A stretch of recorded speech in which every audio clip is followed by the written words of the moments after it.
ہمارے نانا نانی کی وفات سے پہلے امی کی شادی ہو چکی تھی، مگر ماموں ابھی کنوارے تھے اور کالج میں پڑھ رہے تھے۔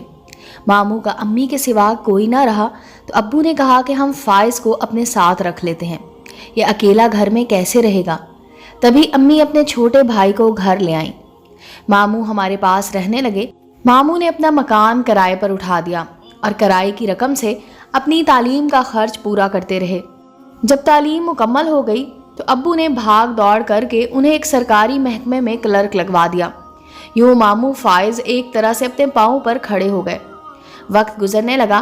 ملازمت ملنے کے 4 سال بعد ماموں کے پاس اتنی رقم جمع ہو گئی کہ وہ اپنی شادی کا خرچ اٹھا سکتے تھے۔ امی نے رشتہ داروں سے ایک لڑکی بھائی کے لیے پسند کر لی، جو خوبصورت تو تھی مگر امیر باپ کی بیٹی نہ تھی۔ اس کے والد ایک دکان پر ملازم تھے اور یہ ان کی اکلوتی بیٹی تھی، جس کا کوئی بھائی تھا اور نہ بہن تھی۔ مختصر سی فیملی تھی، سفید پوش مگر شریف لوگ تھے۔ والدہ نے دیر نہ کی اور بھائی کا رشتہ ڈال دیا۔ یوں سمیرہ ہماری ممانی بن کر آ گئی۔ کچھ دن ماموں اور سمیرہ ممانی ہمارے ساتھ رہے۔ جب ان کے ہاں ایک بیٹا ہو گیا تو والدہ نے بھائی کو تجویز دی کہ تم اپنے والد کا مکان جو کرائے پر اٹھا رکھا ہے اسے خالی کرا لو اور اس میں اپنی فیملی کے ساتھ شفٹ ہو جاؤ۔ اس طرح تم بھی سکون سے رہو گے اور ہمیں بھی جگہ کی تنگی نہ ہوگی۔ ممانی پہلے ہی سوچ رہی تھی، کیونکہ ہم چاروں بہن بھائی چھوٹے تھے۔ ہماری چیخ و پکار اور شور شرابے سے وہ تنگ آ جاتی تھی۔ ماموں اور ممانی اپنے گھر میں شفٹ ہو گئے۔ وہ اب ہفتے میں ایک دن ہمارے یہاں رہنے آتے اور پھر اپنے گھر کو لوٹ جاتے۔ ان سے ہم لوگوں کا پیار کا رشتہ قائم تھا۔ خاص طور پر امی جان کو اپنے بھائی سے بہت محبت تھی۔ والد صاحب بھی فائز ماموں کو چاہتے تھے کہ وہ نیک آدمی تھے۔ دکھ سکھ میں ابو بلاتے تو اپنا کام چھوڑ کر دوڑے چلے آتے تھے۔ ممانی کے ہاں جب دوسرے بچے کی پیدائش ہوئی تو ان کا پہلا بچہ تقریباً 2 سال کا تھا۔ وہ 2-4 دن بخار میں رہا، پھر فوت ہو گیا، جس کی وجہ سے ممانی بے حد رنجیدہ اور ڈسٹرب ہوئیں۔ امی چند دن کے لیے انہیں اپنے گھر لے آئیں تاکہ غم ہلکا ہو سکے۔ ممانی کے تیسرا بچہ بھی لڑکا ہوا، لیکن دکھ ان کی تقدیر میں لکھا جا چکا تھا کہ تیسرے کی پیدائش کے 6 ماہ بعد دوسرا والا وفات پا گیا۔ اللہ جانے کیا راز تھا کہ ان کے یہاں جو بھی اولاد ہوتی وہ زیادہ سے زیادہ 5 برس جی پاتی تھی۔ میرے ماموں اور ممانی بہت دل برداشتہ رہتے تھے۔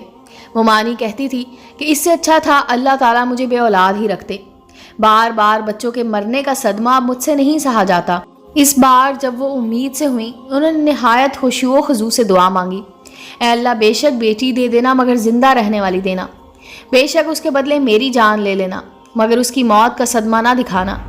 جب امی کو پتہ چلا کہ وہ اس قسم کی دعائیں کرتی ہیں تو انہوں نے سمجھایا، سمیرہ ایسی دعا کبھی منہ سے نہ نکالا کرو، کیا خبر کون سی گھڑی قبولیت کی ہو۔ دعا کرو کہ اللہ تمہیں زندہ رہنے والے بچے دیں مگر تمہاری عمر بھی دراز ہو اور تم اپنے بچوں کی خود پرورش کر سکو۔ بھلا سوچو تو بغیر ماں کے بچے کہاں پلتے ہیں؟ پل بھی جائیں تو غیروں کے ہاتھوں ان کا کیا حشر ہوتا ہے۔ خدا کرے کہ ہر بچہ جو بھی اس دنیا میں آئے وہ اپنے والدین کی چھاؤں میں اور ان کے زیر سایہ پرورش پائے۔